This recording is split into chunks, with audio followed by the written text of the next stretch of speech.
menjelaskan tentang dioda. Kelompok kami beranggotakan saya adalah Kurnia. Bismillahirrahmanirrahim. Assalamualaikum warahmatullahi wabarakatuh. Halo, perkenalkan saya Tufailah. Assalamualaikum warahmatullahi wabarakatuh. Perkenalkan, saya Reginus Biharti dari kelompok 2. Assalamualaikum teman-teman, perkenalkan nama saya Ewal Fendi Pujan Mesa. Saya dari kelompok 2. Terima kasih. Assalamualaikum warahmatullahi wabarakatuh. Perkenalkan, nama saya Zidan Wahyu Awaludin. Assalamualaikum warahmatullahi wabarakatuh. Perkenalkan, nama saya Yasin Yuda Panita. Saya berasal dari kelompok 2 UIN Syarif Hidayatullah Jakarta. Perkenalkan, nama saya Muhammad Akmal Satria. Kami dari kelompok 2, Program Studi Fisika semester 4, Fakultas Sains dan Teknologi UIN Syarif Hidayatullah Jakarta akan memaparkan materi tentang dioda. Baik, kita lanjut ke pembahasan awal, yaitu adalah dasar dioda. Dioda adalah salah satu alat yang terdapat dalam rangkaian elektronika. Selain dioda, terdapat alat lainnya, misalnya seperti resistor. Nah, di sini resistor, meskipun resistor dan dioda merupakan alat elektronika, tetapi mereka memiliki perbedaan, yaitu dalam grafik kuat arusnya, yang dimana resistor memiliki grafik lurus karena merupakan rangkaian elektronika linear, sedangkan dioda tidak memiliki atau grafiknya tidak lurus karena dioda merupakan rangkaian elektronika non-linear dan barrier potensial. Oke, lanjut the schematic symbol dan case style. Nah, di gambar di samping ini adalah gambar dari struktur dioda dan juga jenis-jenis tipikalnya. Pada gambar A menjelaskan bahwasannya struktur PN adalah simbol skematik dari sebuah dioda dan sisi P merupakan anoda dan juga sisi N sebagai katoda. Nah, di sini simbol dari katoda terlihat seperti sebuah panah yang menunjukkan sisi P, anoda, menuju ke sisi N yang sebagai katoda. Lalu pada gambar B, itu menunjukkan jenis-jenis tipikal bentuk dari dioda. Selanjutnya mari kita perhatikan gambar di samping. Di samping adalah merupakan sebuah sirkuit dioda yang berbias maju. Kenapa bisa disebut sirkuit dioda yang berbias maju? Karena terminal positif dari baterai terhubung dengan sisi P dari dioda tersebut, dan sebaliknya sisi N atau katoda terhubung menuju sisi negatif dari dioda itu sendiri. Dan koneksi seperti ini dalam rangkaian listrik akan mencoba untuk mendorong holes dan elektron bebas melewati batas dioda atau junction. Berikut adalah grafik karakteristik dari dioda itu sendiri. Nah, di sini kita akan membahas forward region. Di sini forward region adalah merupakan daerah dioda yang dimana ketika diberikan tegangan maka arus yang dihasilkan dioda tersebut akan maju atau dioda akan mengalami bias maju. Baik, selanjutnya reverse region. Nah, daerah ini merupakan daerah di mana dioda mengalami bias mundur. Dengan kata lain, arus yang dihasilkan memiliki arah berbalik sehingga terlihat pada gambar di samping grafik berada di kuadran negatif. Di dalam daerah ini terkenal juga suatu titik yang dinamakan dengan tegangan breakdown atau breakdown voltage. Sama halnya dengan tegangan lutut, tegangan breakdown ini merupakan batas dari tegangan bias mundur yang dapat ditoleransi oleh dioda itu sendiri. Baik, selanjutnya adalah yang pertama yaitu dioda ideal. Nah, dioda ideal sendiri didefinisikan sebagai dioda yang tidak memiliki resistansi blok dan tidak memiliki tegangan lutut. Sehingga dioda ideal berlaku sama seperti saklar yang terbuka ketika bias maju dan saklar tertutup ketika bias mundur. Dengan kata lain, tidak menghantarkan arus ketika bias mundur dan sebaliknya. Nah, bisa kita lihat grafiknya seperti yang ada di gambar, itu yang A. Grafiknya seperti demikian karena tidak adanya resistansi dan juga tegangan lutut. Lalu gambar yang di B itu adalah gambar reverse bias dan forward biasnya. Oke, yang kedua adalah second approximation. Nah, pada pendekatan kedua ini, aspek tegangan lutut pada dioda diperhitungkan. Dioda silikon memiliki tegangan lutut rata-rata sebesar 0,7 V. Sementara untuk dioda germanium memiliki tegangan lutut lebih kecil, yaitu 0,3 volt. Nah, bisa kita lihat grafiknya sedikit berbeda dengan yang sebelumnya, yakni karena adanya pengaruh dari tegangan lutut. Lalu bisa kita juga gambar dari rangkaiannya, di mana di sini sudah ada tegangan lutut sebesar 0,7 volt. Selanjutnya adalah third approximation. Nah, pada pendekatan ketiga ini, selain aspek tegangan lutut, yang diperhitungkan adalah resistansi bulk.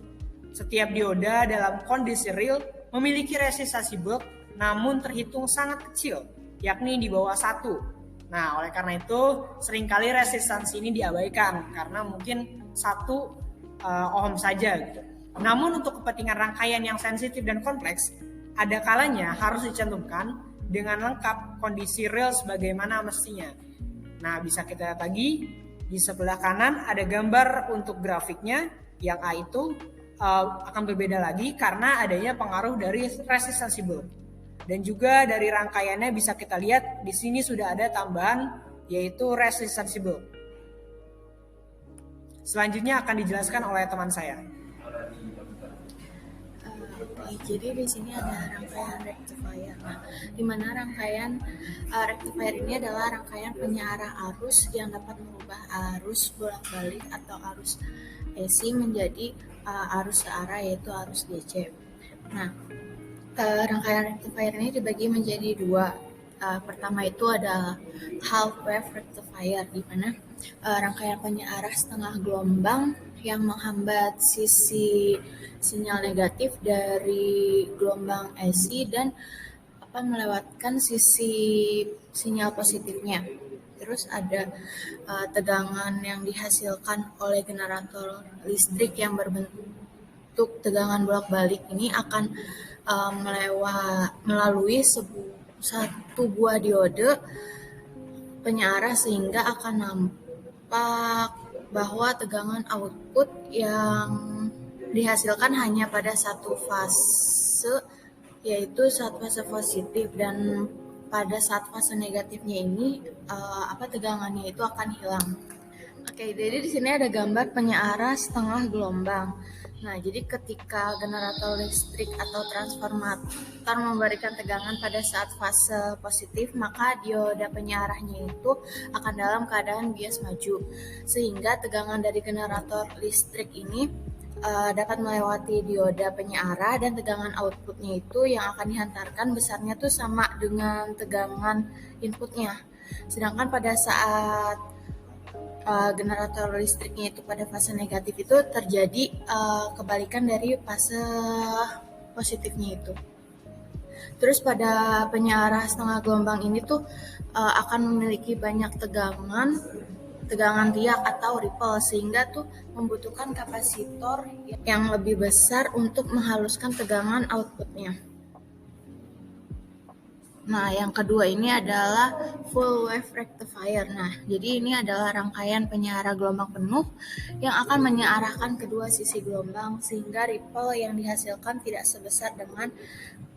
sebesar dengan half wave rectifier. Nih di sini, jadi di half wave rectifier ini ada dengan 2 dioda dan 4 dioda. Di sini ada dengan 2 dioda, yaitu di sini gambarnya ada fungsi dari transformator CT untuk menghasilkan 2 buah sinyal sinus dengan fase berkebalikan. Satu lilitan itu akan menghasilkan fase yang sama dengan sinyal input, dan satu lilitan lagi itu akan menghasilkan fase yang berkebalikan dari sinyal input. Terus dengan 2 sinyal tegangan AC ini, mereka itu saling berbeda fase, maka kedua dioda ini masing-masing akan berfungsi sebagai penyearah setengah gelombang dan bekerja secara bergantian. Satu dioda akan menyearahkan siklus positif dari atas lilitan, dan satu dioda lagi itu bergantian menyearah siklus positif dari lilitan bawah yang merupakan kebalikan dari fase siklus negatif sinyal input AC. Oke, yang kedua itu ada full wave rectifier dengan 4 dioda. Nah, pada transformator non-CT ini terdapat 2 tegangan pada sisi A dan sisi B. Nah, kalau misalnya di periode pertama itu sisi A-nya itu adalah positif dan pada sisi B itu periodenya negatif, maka dioda D1 dan D4-nya itu akan menghantarkan arus karena kedua dioda ini tuh pada posisi bias maju. Nah, sedangkan si dioda D2 dan D3-nya ini akan berada di posisi bias mundur. Jadi D2 dan D3-nya ini tidak akan melewati arus seperti yang ada di gambar ini. Nah, di sini yang gambar kedua itu posisi sisi A-nya itu di tegangan negatif dan posisi sisi B-nya itu tegangan positif. Maka terjadi kebalikan dari posisi keadaan pertama. Nah, selanjutnya di full wave rectifier ini juga ada dioda bridge.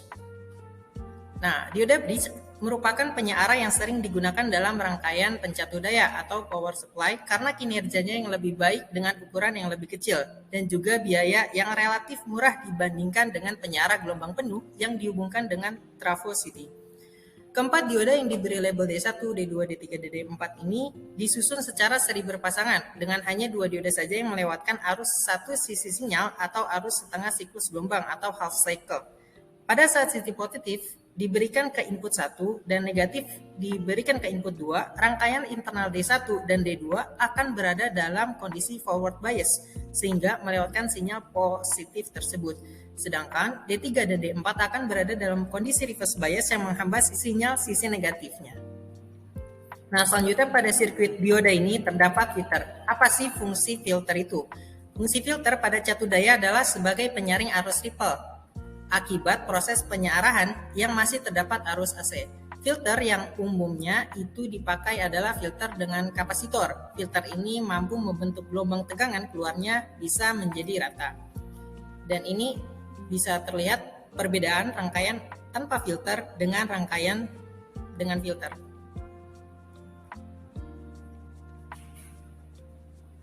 Nah, macam-macam rangkaian filter itu yang pertama adalah filter choke. Sumber AC menghasilkan sebuah arus dalam induktor, kapasitor, dan resistor. Arus AC pada tiap-tiap komponen bergantung pada reaktansi induktif, reaktansi kapasitif, dan resistansi. Induktor memiliki sebuah reaktansi yang diberikan oleh XL sama dengan 2 BFL, di mana XL merupakan reaktansi induktif dalam satuan ohm, dan L merupakan induktansi induktor dalam satuan Henry. Kapasitor memiliki sebuah reaktansi yang diberikan oleh XC sama dengan 1/2 PFC, di mana XC merupakan reaktansi kapasitif dalam satuan ohm, dan C merupakan nilainya kapasitas dari kapasitor, atau biasa dengan satuan farad. Persyaratan pertama desain filter induktor adalah untuk memperoleh nilai XC lebih kecil dari RL. Persyaratannya adalah untuk memperoleh XL lebih besar dari XC. Ketika XL lebih besar dari XC, hampir semua tegangan AC melalui induktor. Nah, persamaan tegangan keluar AC yakni V out sama dengan XC per XL dikali dengan V inputnya.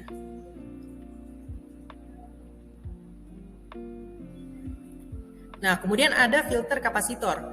Filter tipe induktor menghasilkan tegangan keluar DC yang sama dengan nilai rata-rata tegangan rectifier. Filter tipe kapasitor ini menghasilkan tegangan keluaran DC yang sama dengan nilai puncak tegangan rectifier. Tipe ini umum dipakai dalam sistem DC power supply. Prinsipnya adalah proses pengisian dan pengosongan kapasitor. Saat dioda forward, kapasitor terisi dan tegangannya sama dengan periode ayunan tegangan sumber. Pengisian berlangsung sampai nilai maksimum. Pada saat itu, tegangan C sama dengan Vp. Pada ayunan turun ke bawah atau reverse, kapasitor akan mengosongkan muatannya. Jika tidak ada beban, maka nilainya konstan dan sama dengan Vp. Tetapi, jika ada beban, maka keluarannya memiliki sedikit ripple akibat kondisi pengosongan. seperti yang terlihat pada gambar tersebut. Pada filter kapasitor, perhitungan tegangan ripple-nya yakni VR sama dengan I per FC, di mana VR-nya merupakan tegangan ripple puncak ke puncak, I-nya arus beban DC, F-nya frekuensi ripple, dan C-nya kapasitor filter. Slide selanjutnya akan disampaikan oleh teman saya. Selanjutnya kita akan mempelajari jenis-jenis dioda. Yang pertama Zener diode untuk menstabilkan tegangan. Yang kedua ada 7 segmen indikator sebagai segmen yang mengendalikan angka 0 sampai dengan 9 pada alat elektronik digital. Ketiga ada fotodiode sebagai pendeteksi cahaya pada kamera. Keempat ada optocoupler sebagai penghubung berdasarkan cahaya optik. Kelima ada LED light emitting diode sebagai lampu indikator incandescent. Selanjutnya yang keenam ada laser diode sebagai sumber pompa. 7 ada Schottky diode sebagai penghalang potensial yang cocok penggunaannya di rangkaian switching berkecepatan tinggi. 8 varaktor diode, dioda dengan bahan semikonduktor yang memiliki fungsi hampir sama seperti kapasitor. 9 varasitor sebagai pelindung rangkaian listrik atau elektronika dari tegangan transien berlebih. 10 ada current regulator diode, dioda yang bekerja berlawanan dengan Zener diode. Selanjutnya kami akan menjelaskan lebih lanjut tentang dioda Zener. Dioda ini memiliki karakteristik menyalurkan arus listrik mengalir ke arah yang berlawanan jika tegangan yang diberikan melampaui batas. Dioda Zener memiliki PN junction yang memiliki doping berat, yang memungkinkan elektron untuk tembus dari pita valensi material tipe P ke dalam pita konduksi material tipe N. Dioda Zener yang dicatubalik akan menunjukkan perilaku tegangan tembus yang terkontrol dan melewatkan arus listrik untuk menjaga tegangan jatuh supaya tetap pada tegangan Zener. Fungsi utamanya adalah untuk menstabilkan tegangan. Pada saat disambungkan secara paralel dengan sebuah sumber tegangan yang berubah-ubah yang dipasang sehingga mencatu balik. Sebuah dioda Zener akan bertingkah seperti sebuah konsleting saat tegangan mencapai tegangan tembus dioda tersebut. Nah, di sini ada regulator dioda Zener. Zener regulator dioda Zener kadang-kadang disebut sebagai dioda pengatur tegangan karena mempertahankan tegangan keluaran yang konstan, meskipun arus yang melaluinya berubah-ubah. Pada rangkaian gambar berlaku persamaan IS sama dengan IZ plus IL. Oke, baik, kita sekarang akan membahas tentang percobaan yang kami lakukan. Sini yang pertama ada metodologi. Alat dan bahan kami menggunakan software simulasi NI Multisim 14.2. Kemudian yang kedua kami menggunakan resistor 4 buah. Kemudian kami menggunakan potensiometer 1 buah, power supply 0 sampai 12 volt DC dan volt AC 1 buah masing-masing. Kemudian multimeter sebanyak 4 buah, dioda sebanyak 2 buah, dioda Zener sebanyak 2 buah, dan LED sebanyak 4 buah. Nah, di sini pada kegiatan pertama ini kami membuat 4 rangkaian. Kedua rangkaian ini adalah dioda biasa, kemudian yang 3 ke 4 ini adalah dioda Zener. Nah, di rangkaian 1 dan kedua ini kami bedakan antara bias maju dan bias mundur. Yang rangkaian pertama ini bias maju. Terlihat di sini LED-nya ini menyala, tapi ketika dioda tersebut mundur, bias mundur, LED yang ada di rangkaian ini tidak menyala. Ini menandakan pada dioda bias mundur arus yang melewati dioda itu tidak ada. Kemudian ini agak berbeda yang di rangkaian 3 dan 4-nya. Ketika dioda Zener ini bias maju, LED-nya ini tetap menyala. Dan ketika dioda Zener ini dibiaskan mundur, ini LED-nya pun tetap menyala. Karena LED ini memang difungsikan pada daerah tegangan breakdown. Nah, pada kegiatan 2 ini kami spesifik mengukur tentang tegangan dioda Zener.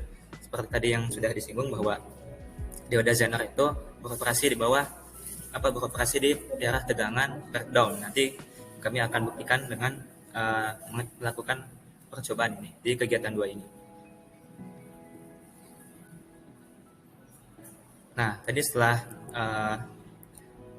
memasang rangkaian pada kegiatan pertama dan pada kegiatan 2 sudah memasang rangkaian.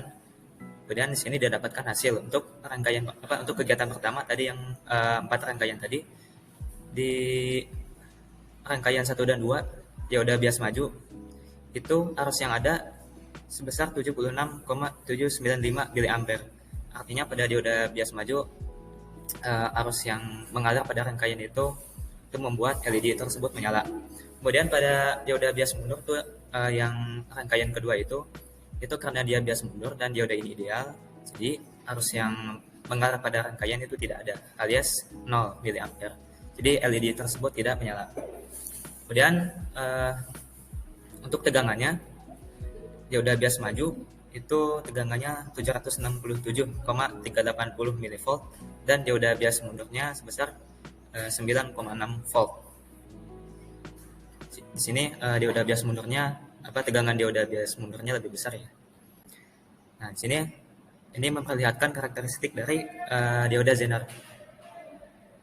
Nah, di sini kalau kita bisa lihat polanya dari ini kan diukur ya dari negatif 12 volt DC sampai 12 volt DC. Negatif ini artinya polaritasnya dibalik. Nah, ketika tegangan supply-nya ini ada di 5 volt artinya, dan ketika positif itu artinya tegangan dioda Zener-nya itu dia bias mundur. Jadi kan dioda Zener-nya ini dia ada tulisannya nih 5 volt. Nah, ini menunjukkan tegangan breakdown-nya. Nah, di sini ada yang menarik nih. Ketika dia di atas 5 volt, itu arus tegangan pada dioda itu relatif tetap mendekati 5 volt. Itu artinya dioda di sini memang berguna untuk regulator tegangan.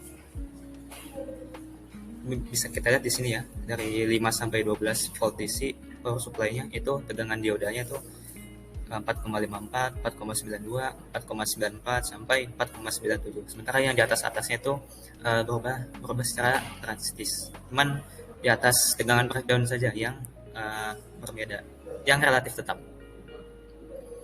Kemudian jika jika tabel tadi dibuat dalam bentuk grafiknya itu seperti ini. Jadi ada yang namanya tegangan lutut. Tegangan lutut pada dioda Zener tadi itu sebesar 0,7 volt, seperti dioda silikon pada umumnya. Kemudian karena tadi ada tegangan breakdown-nya sebesar 5 volt, di sini ada nih terlihat jelas tegangan operasionalnya itu, tegangan breakdown-nya itu sebesar 5 volt. Jadi arusnya itu naik pada saat tegangannya itu di atas 5 volt. Mungkin itu yang dapat kami sampaikan. Kurang lebihnya mohon maaf dari kelompok kami. Wabillahi taufiq wal hidayah. Wassalamualaikum warahmatullahi wabarakatuh.